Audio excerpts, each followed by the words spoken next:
Good day, I'm Dr. T, and welcome to my office. So with summer comes summer reading, and I do pick a few books that, at least for me, I find particularly interesting. And one of those impulse reads, or listens, it was via Audible, is The Age of Wood.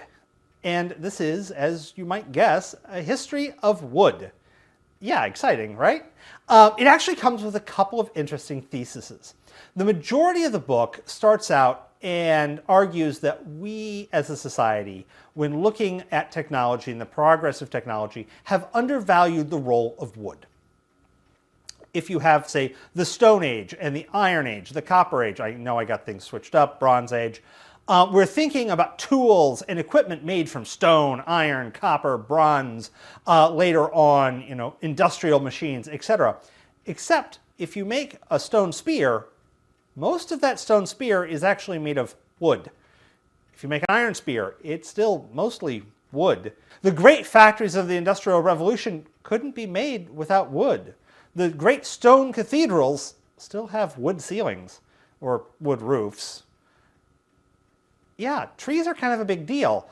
Wood is so common that we don't think about it, but it actually has wonderful mechanical properties. And it's undervalued, and that's the core thesis. Then there's actually an interesting change, where a lot of books on kind of nonfiction topics exploring a particular area will quite often look at the history, will start as far back as possible. In The Age of Wood, it actually goes back to orangutans weaving nests and makes the argument that orangutan nests are actually a form of tool use, even though we don't normally think of those as a tool. And then goes through history exploring that. And most authors come to the present age and then, frankly, just kind of add some filler. A lot of these books probably could end a lot sooner. But in this case, The Age of Wood actually does something I've not seen before and really interesting. It makes a new argument. It starts up a second thesis. And that is that our relationship with wood has become broken. That during the Middle Ages and before, through most of human history, we have had a close, intimate relationship with wood products, with the forest, with the manufacturing, and that we manage forests in a sustainable way. We were stewards of the forest.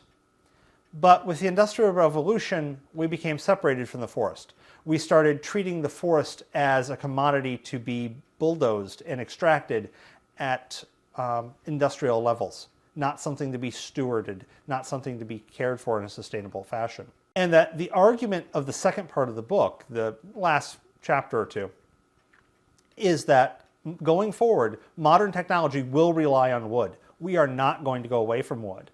But that's not a bad thing, that we can become, again, stewards of the forest, and that we can use wood sustainably, and it can meet the needs that we have of it by coupling good practices and modern technology.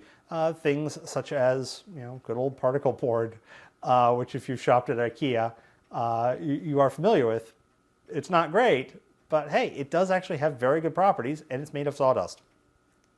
So this is an interesting argument that wood is an undervalued resource that is actually a really big deal, and one that I thought was quite interesting. Definitely a good read. It goes into a little bit more of the actual mechanics of the resource and how wood is actually fairly unique, and it does have physical properties that even modern materials either mimic or just don't have. And it's still a great option. So with that said, I strongly recommend reading The Age of Wood. I definitely enjoyed it, and I think you will too. Have a wonderful day.